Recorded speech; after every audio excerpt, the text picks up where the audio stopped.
The long winter gives way to spring and upgrading my journey. Hi, I'm Stephen Schaumler. Delighted that you are here. Welcome to my 6-part series, Pursuing the Life My Heart Longed For. This is episode 6, the final episode in this series. Episode 5 ended with me on a plane, March 2020, having been sent back from Greece. I was only in Greece for a few days on a really cool trip, and because of the pandemic, our trip was cut way short, just a couple days long instead of a couple weeks long. And I was flying back, and I had a real ominous feeling of what was going to happen. I had no idea what would unfold. I didn't know that we'd be dealing with a lockdown that would go on for a very long time and all the tough things that happened during the pandemic. But there's a book that I read when I was a kid, and there was a book, same book was read to the 3 Z's. I mentioned them earlier when they were little. The Long Winter by Laura Ingalls Wilder. Now, I've read all of Laura Ingalls Wilder's books. They're really good, but I tell you, this one just stuck with me. It tells the story, of the time where they were living one particular winter. A tremendous amount of snow fell. The trains quit running, which means they didn't have any groceries. The snow went up over the roofs. They had to get really creative ways to stay warm. And it kind of just gives a sense of, wow, will this winter ever end? That's kind of how I felt for a long time with the pandemic. I know that I lived for 3 years in Minnesota, and the snow would start falling, and depending on the year that I was there, start falling in October or November. One case in December took a while. They said it on the news, we are in a snow deficit situation, but we still had a white Christmas, still plenty of snow by the middle of December. But it took a long time for all that snow to melt. I'd go to the Cub Foods in Maple Grove in May, and there'd still be these big piles of black snow. If you haven't lived in the Midwest or somewhere where it snows a lot, in America, you probably don't know what I'm talking about, but they pile up all the snow in these big, huge piles, and it slowly melts. In the middle of May, it's warm, it's hot, and the snow all turns black from dirt and dust and yuckiness, and it just takes forever to melt. It just seems like, will winter ever give way to spring? Like I said, that's how I felt with the pandemic. Will this thing ever go away? And the pandemic was tough for all of us. One of the reasons it was tough for me is, summer of 2011, I built myself a whole new career and a really cool life. And I worked hard for 3 years and 6 days, January 1, 2012 to January 6, 2015. Okay, I ditched my day job. Good things are happening. Get to fall of 2015, feel like things are really rocking and doing good. A few months later, tragically, I lose my son, Zane Stephen Schaumler. That just messes me up for a good 3 years. It's like, fall of 2019. Okay, I'm back in the hunt. Good things are happening. January 2020, hey, I get to go to Greece. And by March of 2020, man, once again, stuff is stopped. It's like, wow, come on. I kind of felt like, can't I just catch a break, man? It was rough. And I have to tell you, travel is something that feeds the soul that I am. It's very important to me. And it felt to me kind of like, for me personally, my journey, the way I experienced the pandemic, it felt like kind of middle 2020 was awful. 2021 is kind of brutal too. But kind of like the middle of 2020, 2021, it felt like things were finally kind of easing up. I tell you, I got to go on an incredible trip, a Culinary Treasure Network trip, gathering food and travel content to the mid-coast of Maine in the fall of 2021. My friend Kevin went with me. He was my photographer and helped me out and was my driver. And we got so much content and lots of content for articles, and took thousands of photos and recorded podcasts and filmed for a number of my shows. And it was just an incredible trip. But the most important thing is, I didn't realize till later how much it kind of restored back to me a sense of hope. Wow, okay, I can keep going forward. I can keep making good things are going to happen. Because I had just been through a lot, and it felt like the pandemic for me was just like another thing. Oh my goodness. And that trip really restored me a lot of hope, gave me a lot of energy. It actually kind of brought my courage back.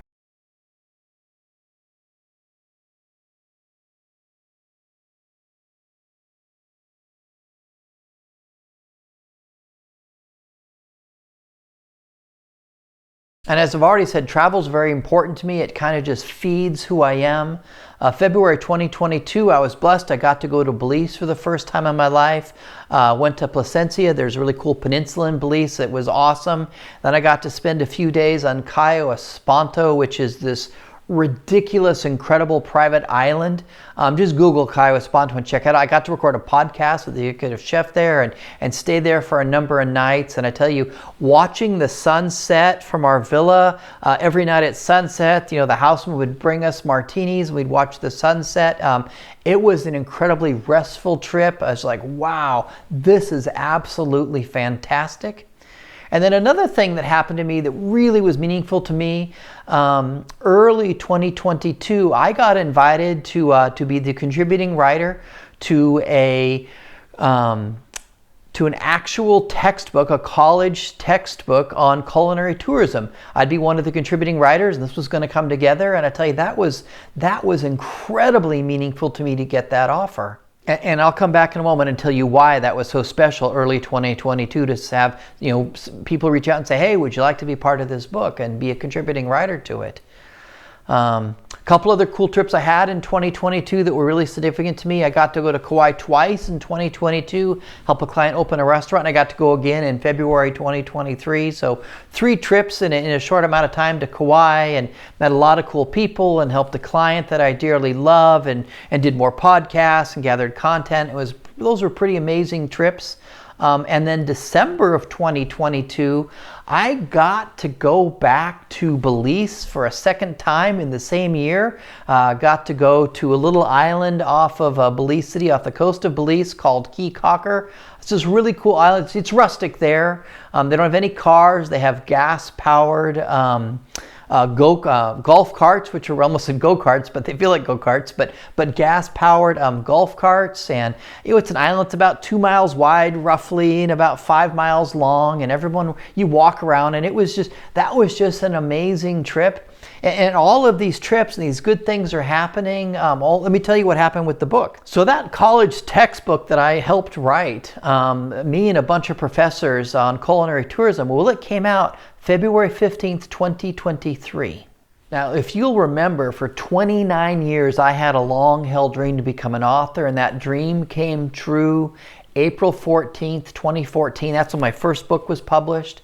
I had a second book published in summer of 2015. The fall of 2015, I was had a contract for my third book. It was going to come out in 2016. And I was already talking to the publisher about book 4 and book 5. Things were really rocking and rolling.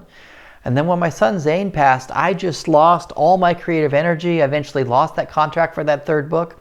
So instead of having a third book come out in 2016, my second book came out in 2015, and I thought it'd be a year later it'd be my third book. It was 7 years later when my third book finally came out, that book on culinary tourism.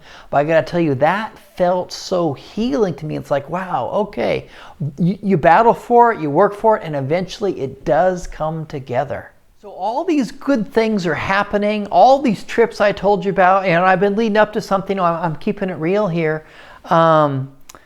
By fall of 2022, all the way to January 2023, there was a process. I started realizing, man, life is pretty good. I'm actually living the life that I had longed for, the life that I set out to build, the life that I set out to have. It's here. I've arrived. I'm living it.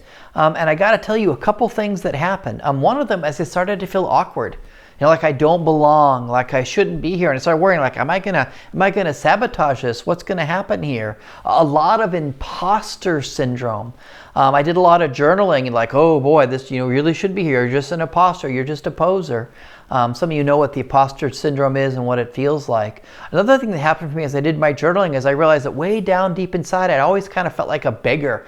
Stuff left over from my childhood. I literally, as a child, I would carry little bags of food with me because I never knew when my next meal was going to eat. My mom didn't do a good job of feeding me, and so I literally, I had food insecurity issues. And so I think my whole life, kind of part of me has kind of felt like a beggar, and like, well, does a beggar really belong having these good experiences and this really good life? That stuff I had to question and deal with. Like, the good times are here and enjoy it. This is what you worked for. But now I got all this growth I got to do on the inside. And then I started being afraid of being judged or criticized for having a good life and having good things. There was friends and family that attacked me in 2012. How dare I try to accomplish this or try to accomplish that? And I kind of just felt like an internal flinch. Like, if I let too much of my joy come out, let too many people, let anybody know things really are good, somehow I'll get attacked and criticized. And I had to work through all of that as well.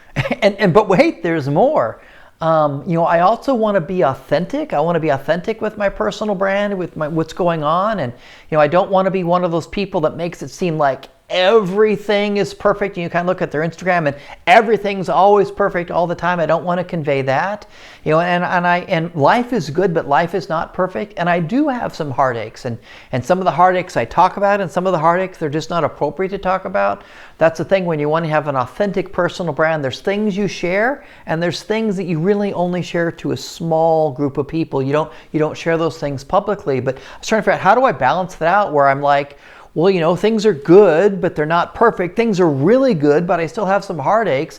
And it took me a number of months to get all of that sorted out. And during, from like the fall of 2022 to like January 2023, those handful of months, I just finally had to realize, my professional journey, I'm fulfilled. I have joy. I get to have adventures. My personal journey, I'm fulfilled. I get to have joy. I get to have adventures. And, life is good, and that's okay. At the same time, my life is not perfect, and that's okay. And at the same time, yes, my life is good, but I still have some heartaches, and that's okay. Getting all that sorted out, I tell you, that was so healing for me. And so that book, the long winter, and eventually, spring does come and all the snow melts away. And I feel like, it's not just the pandemic, but, the long winter, from the summer of 2011 and saying, man, I just want a better life. And realizing, the snow's finally melted away. And I have a lot of those things that I wrote about and talked about. I remember summer 2011 saying, I want a hot tub in the backyard. I wanted that in the worst way. And guess what? There is a literal hot tub in my backyard that I get to enjoy. That is pretty phenomenal. I get to have a lot of joyous things I didn't even expect I would enjoy.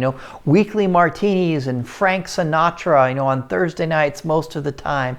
People that follow my Instagram story know about that. And just those kind of joys, I have those things, and that is just absolutely incredible. And I am so grateful for those things. And I've done a lot of internal growth that has kind of led me to have, the journeys and the experiences and the life that I live now. And I was reminded, I've been reading As a Man Thinketh. It's a really good book. I've been reading it and rereading it probably since I was about 16 years old, for a long time now. It's a book written, I think, in about 1911 and maybe 1904, somewhere in there. But there's this really provocative phrase in this book. It says, you cannot move within and stand still without. Let me say it again. You cannot move within and stand still without. And the way I always took that to mean is that if you grow within, then your life will start to change on the outside. I feel like, wow, I've done a lot of growth on the inside, and it's now showing up on my life on the outside. So yeah, to bring an end to chapter 6, life is good, and that's okay, and I can enjoy it. This is the stuff that I've worked for. And that leads us not to another episode. This is the last episode, but to the next chapter. I call it chapter 6.5, Upgrading My Journey. So early 2023, okay, life is good, but you know what? I want to make it even better. I've had a lot of dreams that I've battled for come true.